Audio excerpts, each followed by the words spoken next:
Bonjour les explorateurs, j'espère que vous vous sentez bien. Aujourd'hui, on se retrouve pour une nouvelle vidéo lecture.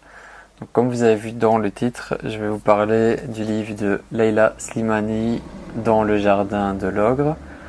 En fait, c'est son tout premier roman. Ce que je dois peut-être discuter avec vous, c'est que à la base, j'avais prévu de parler du livre Sexe et mensonges, la vie sexuelle au Maroc de Leila Slimani aussi. C'est le premier livre que j'ai lu d'elle, qui est vraiment hyper intéressant. Et j'ai encore quelques blocages pour parler de ce livre. Alors c'est un sujet qui m'intéresse énormément et je pense que ça peut vous intéresser aussi. J'ai au moins pris 10 pages de notes, tellement il y a de choses intéressantes à partager. Et moi-même, vivant au Maroc, c'est un sujet que je connais, que je vois au quotidien, je vois les problèmes qu'il y a derrière, tout ce que ça soulève. Et pour moi, je trouve que parler de sexualité, c'est comme vous parlez de la vie, de l'amour, de la spiritualité. Pour moi, c'est un sujet comme un autre. Mais le problème, c'est qu'au Maroc, c'est un sujet encore très très tabou. On parle pas de ça, on peut pas trop en parler. Et il y a, en fait, c'est un dilemme pour moi. Je suis partagé entre l'envie de partager ça avec vous, l'envie d'ouvrir le dialogue, et aussi ça pourrait permettre aux Marocains d'avoir un regard extérieur. Mais en même temps, j'ai pas envie de passer pour le mec qui serait en train de juger ou de critiquer, ce qui est pas le cas. Je suis juste en mode observateur. Donc il y a une partie de moi qui a envie de parler du livre et une autre qui a peur aussi des problèmes que ça pourrait me faire ou des mauvais retours. Après, je sais que je vais le faire et que je vais passer au-dessus de ça, comme quand j'ai fait ma vidéo Coming Out. Mais voilà, c'est encore difficile pour moi, je dois travailler là-dessus. Et récemment, j'ai discuté avec une fille, Anna, et je lui disais, tu vois, j'ai envie de parler de ça, mais j'ai encore un petit blocage. Et elle m'a dit, vas-y, il faut que les hommes parlent aussi de ça, parce que moi j'ai plutôt une position à défendre la femme. Bah, elle n'a pas vraiment besoin d'être défendue, mais je serais plutôt parti que chacun ait une possibilité d'être qui il est, de jouir de son sexe, de sa liberté d'être. Et pour moi, c'est pas normal qu'il y ait une différence entre les hommes et les femmes à ce niveau-là. Donc n'hésitez pas à me dire dans les commentaires si vous avez vraiment envie que je vous parle de ce livre. Je pense que ça fera une très longue vidéo et qu'il y aura beaucoup de choses à partager. Donc si vous me motivez bien en commentaire, ça accélérera le processus. Mais aujourd'hui, on va parler du premier livre de Leila Slimani, Dans le jardin de l'ogre. C'est un roman. C'est son premier roman, comme je vous ai dit. Et ça aborde aussi le sujet de la sexualité.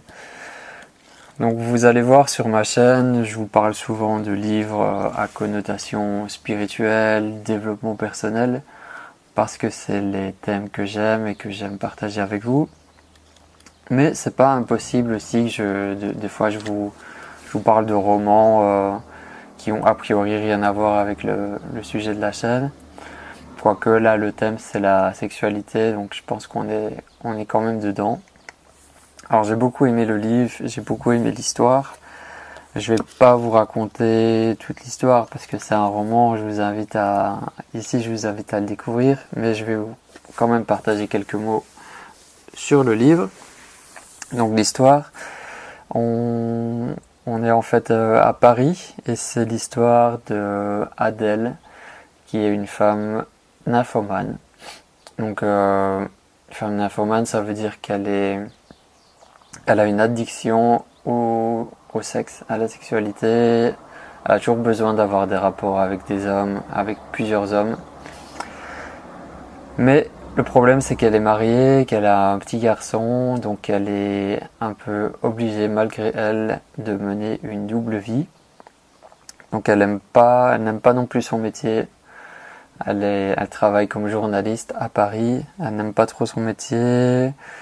Son enfant, des fois, c'est difficile pour elle de s'occuper de lui, de le gérer. Et on est vraiment plongé dans son histoire, dans son quotidien. J'ai eu beaucoup d'empathie pour elle. Elle est très attachante, je trouve, malgré toutes ses aventures et tout ce qu'elle fait. Elle est très attachante.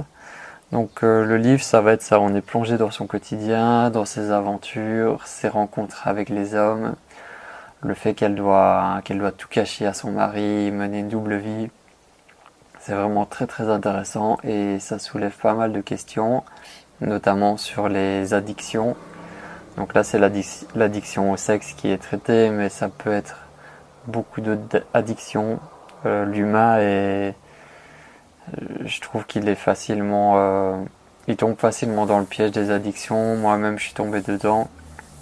Donc ça peut être la drogue, ça peut être les dépendances affectives. Il y a plein d'addictions possibles. Ce qu'on remarque dans le livre aussi, que vraiment son but, c'est de se fondre dans le moule, de passer le plus inaperçu possible. Et pour ça, elle doit faire beaucoup de stratégies et elle doit vraiment préserver ses deux vies. Une vie avec son mari, son enfant, classique, et une autre vie où elle a plein de relations sexuelles et qu'elle est toujours en recherche de ça. C'est des pulsions à l'intérieur d'elle qu'elle doit assouvir. Et vraiment, ça doit pas être facile. Ça doit engendrer beaucoup de souffrance. Et ça, on le ressent dans le livre. Donc, qu'est-ce qui va se passer dans l'histoire? On découvre tout ça, sa vie parallèle, son travail, la vie avec son mari, son enfant. Et à un moment, son mari va avoir un accident. Il va devoir rester à la maison, il est un peu bloqué. Je sais plus s'il a les jambes cassées ou un truc comme ça. Et à partir de là, ça va devenir très très très compliqué pour Adèle. Et il va se passer plein d'autres choses. Je veux pas vous expliquer plus. Là, je vous ai donné le contexte du livre. Mais c'est vraiment très intéressant. Le livre, il se lit rapidement. Je pense que je l'ai lu en 2-3 jours. J'aime beaucoup la plume de Leila Slimani. C'est une auteure que j'ai découvert avec le livre sur la sexualité au Maroc. Elle a un autre livre aussi qui s'appelle Chanson douce, qui a reçu le prix Goncourt. C'est comme ça qu'elle s'est fait vraiment connaître au grand public. Je vous invite à découvrir son univers. C'est une femme exceptionnelle que j'aime beaucoup. J'espère que je pourrai la rencontrer prochainement et peut-être faire une interview avec elle. Une interview pour la chaîne. Voilà, si jamais vous avez un contact pour Leila, n'hésitez pas à me mettre en lien avec elle. Et voilà, je vous invite à découvrir son livre, à découvrir ses romans, ses enquêtes. Il y a aussi pas mal de vidéos d'elle sur YouTube, des interviews. Je la trouve très intéressante. Je trouve vraiment une belle personne qui partage, qui a pas peur d'aller à contre-courant, qui a pas peur de s'affirmer, de s'afficher. Et je sais que c'est difficile, notamment de parler de sexualité, surtout pour une femme, surtout quand on est originaire du Maroc. Donc bravo à elle. Donc n'hésite pas à t'abonner sur la chaîne. Il y a un petit bouton en dessous pour t'abonner sur la chaîne Journal d'un explorateur spirituel. Je fais pas mal de vidéos lecture et j'aborde aussi plein d'autres sujets sur cette chaîne. Et j'organise des voyages en conscience au Maroc. J'ai créé le concept Maroc en conscience. Donc n'hésite pas à venir sur mon site internet marocenconscience.com si tu veux en découvrir davantage sur ce que je propose au Maroc et mon univers. Voilà.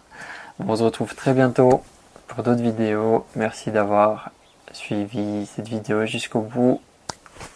Prenez soin de vous. Peace.